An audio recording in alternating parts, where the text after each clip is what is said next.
Presiden Prabowo mengatakan bahwa katanya Sumatera tidak perlu statusnya menjadi bencana nasional karena terkendali. Baiklah Pak Prabowo yang terhormat, jika Bapak mengatakan Sumatera terkendali, ini tolong dengarkan baik-baik ya Pak Prabowo, karena saya mendapatkan surat dari seseorang.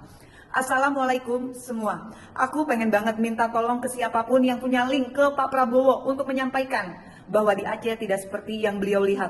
Ketika beliau datang semuanya disetting menjadi baik-baik saja. Listrik tiba-tiba menyala, sinyal tiba-tiba bagus. Begitu beliau pulang semua hilang. Di tempatku alhamdulillah listrik baru nyala setelah 6 hari lampu mati. Tentu saja air juga mati. Begitu lampu nyala, giliran PDAM yang mati karena PDAM dapat giliran pemadaman.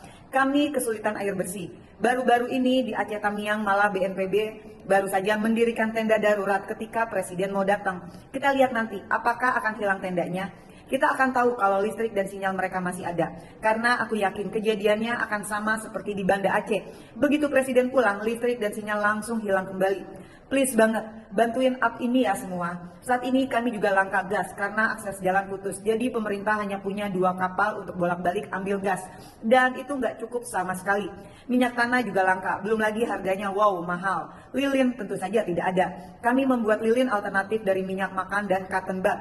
Akhirnya sekarang pada berburu minyak makan, sehingga tidak langka. Semoga tidak langka, meskipun harga mulai naik juga. Tolong kami, para pedagang mulai gulung tikar yang menggunakan gas benar-benar tutup karena kesulitan mendapatkannya. Ekonomi daerah tidak baik-baik saja. Kami seakan dibunuh perlahan tanpa disentuh. Tolong kami, bantu up sampai Pak Prabowo benar-benar tahu fakta di lapangan. Bahkan di beberapa lokasi banjir bandang seperti Aceh Tamiang, masyarakat masih bertahan di bukit-bukit. Mereka membutuhkan pakaian dan makanan, terutama bayi, balita dan anak-anak. Rumahnya benar-benar hilang. Tsunami nggak ada apa-apanya karena air langsung surut dan penanganan cepat karena banyak bantuan asing. Bayangkan ini sudah hari ke-16 tapi banyak masyarakat kelaparan, kehausan, kedinginan. Mungkin mereka yang tidak ada sinyal sama sekali bisa jadi lebih parah. Kita nggak tahu karena tidak ada kabar. Aku juga dapat kabar ini dari salah satu rekan guru yang baru mendapatkan kabar dari temannya yang berusaha mencari sinyal. Bayi-bayi alhamdulillah makan, tapi makannya Indomie selama 15 hari makannya Indomie. Please bantu suarakan kebenaran yang terjadi di lapangan. Gak kebayang betapa sedihnya hati para ibu dan ayah ketika melihat anaknya kelaparan, kehausan, tidur dalam keadaan kedinginan. Terkadang kepanasan, nyamuk berdesakan. Belum lagi korban yang luka-luka belum tertangani. Media dari Malaysia undur diri karena gak mampu lagi, terlalu banyak korban. Para ayah dari Benar Meriah rela berjalan puluhan kilometer demi menukarkan cabai dengan beras untuk dipikul dibawa pulang. Melalui medan yang berlumpur demi keluarga apapun dilakukan. Ya Allah, demi Allah, kami seolah-olah sedang dibunuh perlahan tanpa disentuh. Please bantu kami, sampaikan ke Pak Prabowo bahwa apa yang dilihat saat beliau turun ke lapangan berbanding terbalik saat beliau tidak ada. Please bantu kami. Aku yang di Banda Aceh benar-benar kesulitan. Apalagi mereka, para korban, yang benar-benar kehilangan segalanya. Kami butuh pertolongan nyata, tolong bantu kami. Kesaksian dari teman yang ada di Banda Aceh. Pak Prabowo terhormat, apakah ini yang dikatakan Sumatera terkendali? Assalamualaikum warahmatullahi wabarakatuh. Saya Rida Wanti, alumni Arsitektur USU Angkatan 98. Bagi teman-teman yang punya keringanan rezeki, tolong bantu kami yang terkena bencana banjir bandang di Aceh Tamiang. Dampaknya sudah seperti tsunami, banyak mayat di sini, banyak orang kelaparan, banyak orang kehilangan rumah. Tolong bantu kami, kirim pakaian bekas, kirim logistik, kirim obat-obatan, kirim apapun yang bisa kalian kirim. Tolong bantu kami di sini. Sudah 9 hari kami banjir, bantuan belum banyak yang masuk.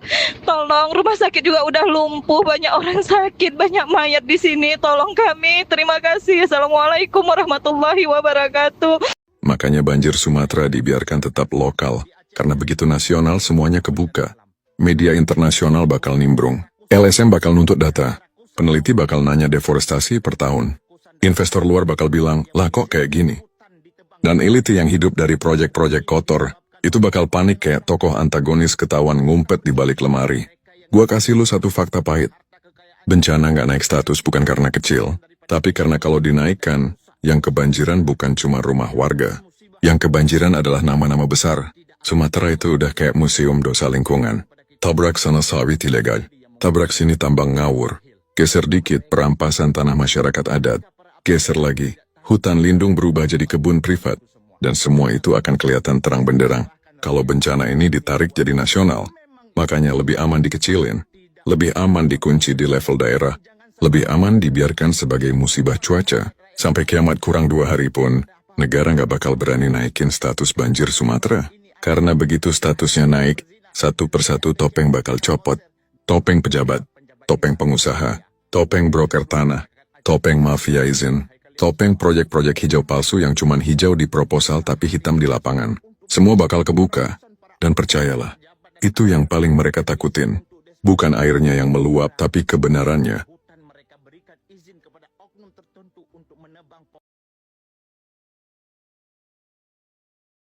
Halo kawan-kawan, kalian tahu kan Presiden Prabowo ke Aceh? Mereka melakukan rapat terbatas tadi malam. Tapi isi rapatnya kalau kita nonton sampai habis itu pedih. Tidak sesuai dengan kondisi yang di lapangan yang dilaporkan. Ada yang minta apalah, bajulah, aduh. Buat kalian juga tahu banyak influencer, tokoh-tokoh sekarang sudah turun ke daerah Tamiang. Itu seperti kota zombie dan neraka. Dan mereka tadi malam tidak ada berbicara sedikit pun bagaimana mengevakuasi mayat, bagaimana yang kelaparan bisa makan hari ini. Nggak ada kawan-kawan. Belum lagi berbicara di daerah Gayo. Itu terisolasi. Kalian bayangkan, tidak ada listrik, tidak ada internet, tidak ada semua. Mereka untuk berbicara seperti ini aja tidak bisa kawan-kawan. Mau protes aja nggak bisa, mau menggambarkan bagaimana kondisi mereka nggak bisa.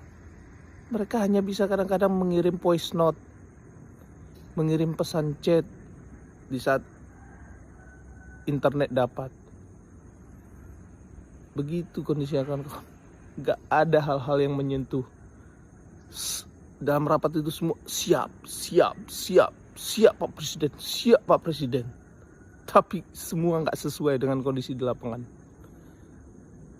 Kalian, jika kondisi negara kita seperti ini kawan-kawan, kalau bencana terjadi di daerah kalian, di suatu saat mungkin, karena ini siapa saja bisa jadi korban.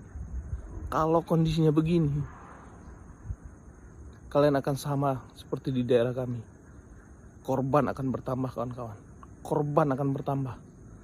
Sekarang korban bertambah akibat kegagalan negara menghadapi tanggap darurat bencana yang gagal ini. Ini sudah 12 hari kawan-kawan. Banyak ibu, banyak orang yang melahirkan. Banyak anak yang meninggal karena tidak ada oksigen kawan-kawan. Ini kekonyolan yang luar biasa kawan-kawan. Ayo terus suarakan. Kita harus bisa berteriak semampu kita. Ini cuman yang kita mampu. Ini yang cuman kita perbuat terus. Apa yang bisa kita kerjakan, kerjakan kawan-kawan. Ini sudah konyol. Konyol. Ini sudah luar logika kawan-kawan. Kalau tsunami dulu, hari ini, hari ke-13, hari ke-12 seperti ini, itu bantuan sudah penuh di sini kawan-kawan. Sudah penuh orang, helikopter, kapal induk, apa segala. Kalau sekarang tidak kawan-kawan, ini seperti dikunci. Bantuan asing tidak bisa masuk, negara sendiri tidak mampu membantu. Hanya korban bantu korban kalau seperti ini kawan-kawan. Kalian lihat kondisinya kawan-kawan. Hampir pecah kepalaku oleh Indonesia, otakku remuk oleh praktek negaranya, darahku mendidih melihat pejabat-pejabatnya, perasaanku terbakar oleh KKN-nya yang pinter dan tidak kentara. Dadaku mau meledak karena rakyat terus dibodohi tidak habis-habisnya. Hatiku tidak sabar menunggu kapan Tuhan membuka kenyataan bahwa mereka sesungguhnya tidak layak duduk di kursinya. Mataku berkunang-kunang melihat Indonesia, tak paham aku mereka akan pergi kemana. Amat sukar kutemukan kesungguhan hatinya. Tidak sanggup kuhimpun kepingan-kepingan dan pecahan-pecahan pikiran mereka. Tidak mampu aku menangis oleh tangisnya, dan tidak bisa aku tertawa oleh tawanya.